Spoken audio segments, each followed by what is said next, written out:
Yesterday I had a story that when it happened, I was shocked. But then later, it sent me a very big message. Yesterday we had an executive committee meeting for the Friendship Circle, which me and my staff, we prepared a few days to get ready for the meeting. And we discussed very important things about this fiscal year and next year what we're going to do. And we had our meeting on Zoom. And as we're getting towards the end of the meeting, but we still have some important things to talk about, in the middle, we get knocked off. The meeting gets shut off. It says someone kicked you out and someone else is starting a new meeting. I'm shocked. Who's doing that? I'm the one that arranged the meeting. So right away I called other staff members that have the username and password to our Zoom account. I said, did you go in and start another meeting? Because we have a calendar and everyone can see when there's meetings. People shouldn't do this anymore. Every staff member I asked that had it said, no, I didn't. I've not been in Zoom for 2 hours, for 3 hours, since yesterday. I can't wrap my brain. What happened here? Did someone hack us? What happened? So I go to Nechama, my wife's office. She wasn't in the meeting. I said, you sure you didn't go on Zoom? No, I didn't go on Zoom. We're talking. This doesn't make sense.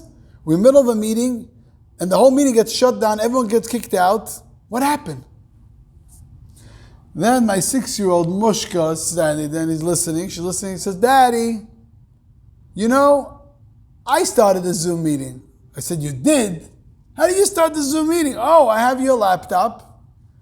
And I was able to start it. I said, start meeting. And I realized, oh my God, my username and password, I was still logged in. And she went in and started the meeting herself and she knocked us all out and she ended our meeting.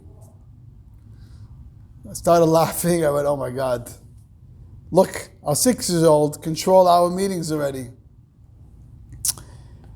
But like everything that happens, there's always a message and something you can learn from it. And I think this is a very strong message to the period of time that we're going right now through. And it's not the coronavirus that I'm talking about. Do you know that next week is the greatest holiday in the Jewish calendar? Now, unfortunately, this holiday doesn't get a lot of mention because it's Memorial Weekend, people have the graduations, people are going off to summer camp, summer vacations. But this is the holiday where we became the Jewish people, the Jewish nation.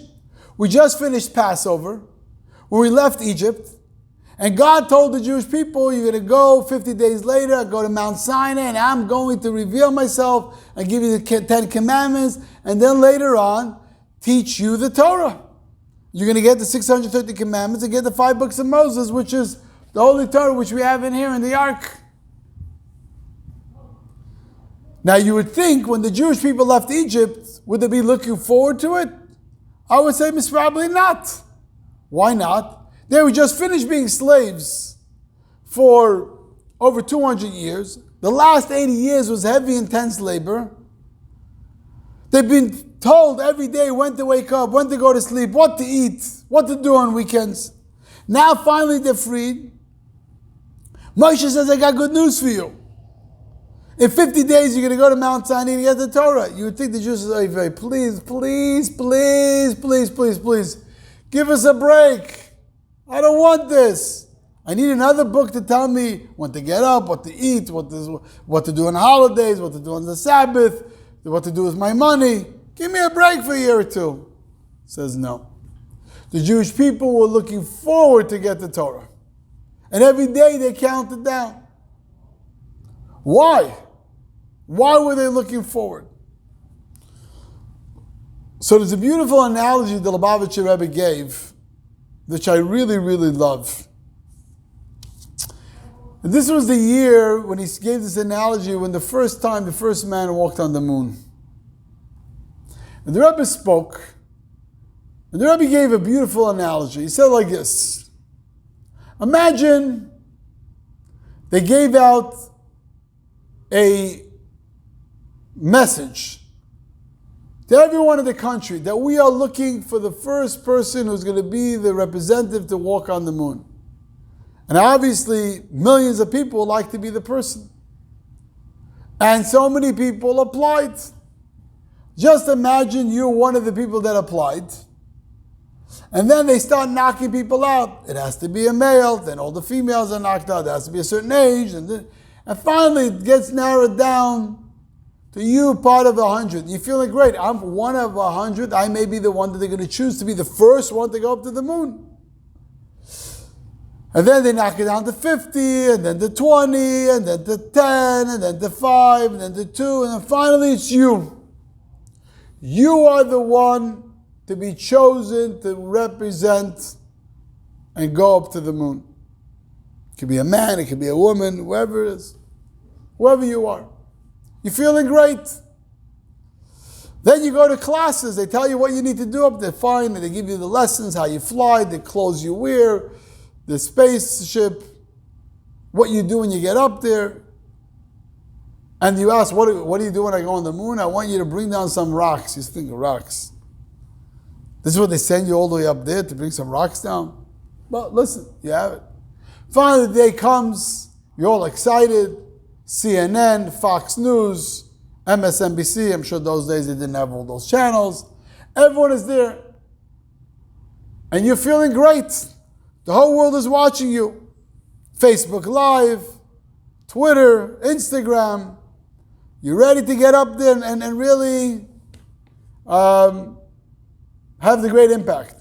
You get into the spaceship. 5, 4, 3, 2, 1. Take off. You take off. And you're feeling great. And then they tell you, okay, now do this and now do that. And they keep telling you, take blood, go to the bathroom, eat this, eat that. And they keep telling you a million things to do. Press this button, press that button. After a while, you think to yourself, enough already. I want to enjoy this journey. You take the radio and you throw it down. And now it's quiet. It's silent. You don't hear anything. And now you're enjoying this journey. And it's so beautiful. But after a while, you realize, oh my God, the spaceship is not going up anymore. It's just going in circles. And then you think to yourself, oh my God, I need to know what to do. So you pick up the radio, bass come in, bass come in. No response. Again, bass come in, bass come in. No response. You say, what did I do? What did I do? I lost contact with bass. I threw it down. And now I can't talk to them.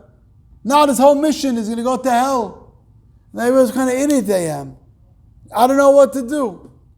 And finally, the last moment, you try one more time, bass come in, bass come in. Because the spaceship is out of control. The last moment, you get a connection. And tell you do A, then do B, then do C, then do D. Now you're excited. Tell me more, tell me more, tell me more. Because now you realize that the things they're telling you is going to allow you to fulfill your mission, to get up to the moon and do the things that you need to do, what your mission was all about. The Rebbe said that this is an analogy of each one of us. Every one of us has a soul. The soul is put into a body which is a spaceship. And God sends the soul down into the world. What is the purpose of the soul? To do mitzvahs, do God's commandments. Give charity, put on tefillin, keep kosher, make a blessing, study Torah, be honest in business, whatever it may, help the poor, put a mezuzah on your door. You come into life, and you start going through life. You go through bar mitzvah and bat mitzvah, then you go off to college, and then you say, you know what? I don't want to be told what to do anymore. I don't need these commandments anymore. I want to enjoy life, and you kind of cut it off. And then life becomes beautiful. You journey through life. But then after a while, you realize that you're only going in a circle. You get up every morning. Why do you go every morning? To go to work. Why do you go to work? What do you mean, why do you go to work? You have to support your family. And you have to make sure you have money to send your kids to school and they go to college. Why are they going to college? What do you mean they're going to college? They go to college because they need to have a job. To do what? To support their family. And they can send their kids to college. And why do they need to go to college? Because they need to have a career to send their kid to college. And you realize your life is starting to just go in a circle, and you say to yourself, you know what? There got to be more to life. There has to be something more than I'm just going to work to pay for my kids to go to college. I feel now during the coronavirus, people got to stop. You know what? They're not going to work, or you're working online, and you realize there's more to life. And when you realize that there's more to life, then you start thinking, so what is the purpose of life?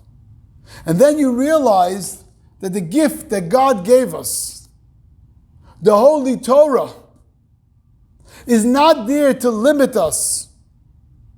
That certain foods we can eat and certain things we can do on certain days and certain money we have to spend a certain way. On the contrary, the commandments and the Torah that God gave us, that great gift, gave us a purpose and a mission to our life.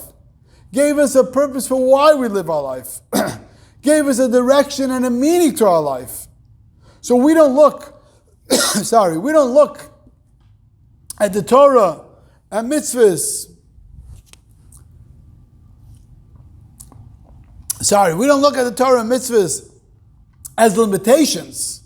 We look at the Torah and mitzvahs as a way and a purpose to live our life with meaning, with purpose, with inspiration, with inspiring other people and giving us a purpose to our life. And the mission of our life starts as soon as we're born and as long as we're alive. That's what the beauty of Shavuos and that's what the beauty of the holiday is. How does this get into my first story? Because a lot of times people think that filling your mission and purpose in life is only when you're adults, the leaders in the community. What's about the young people? What's about the children? There's no point. It tells us that when God wanted to give us the Torah, He said, the only way I'm going to give the Torah is if the children are going to be the guarantors. Because the children have a big impact. You say, really? What kind of impact the children have? If they just make a blessing, if they do a mitzvah, they light Hanukkah candles, they're kids. The answer is no. Young children, our children, the younger generation, what they do impacts the world. What they do, it says in the Purim story, it was the children's prayer and the children's Torah study that had the big impact in the world. Here's my daughter, 6 years old, and she controlled a meeting of a bunch of adults, executive committee, shut it all down. On the positive side, the children, our generation, have a big impact on the world. Let's not underestimate the power of the children. So we have to start education when they're very young.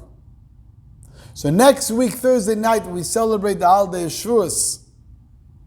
Let's realize that we are blessed that God gave us the Holy Torah, that God gave us this greatest gift.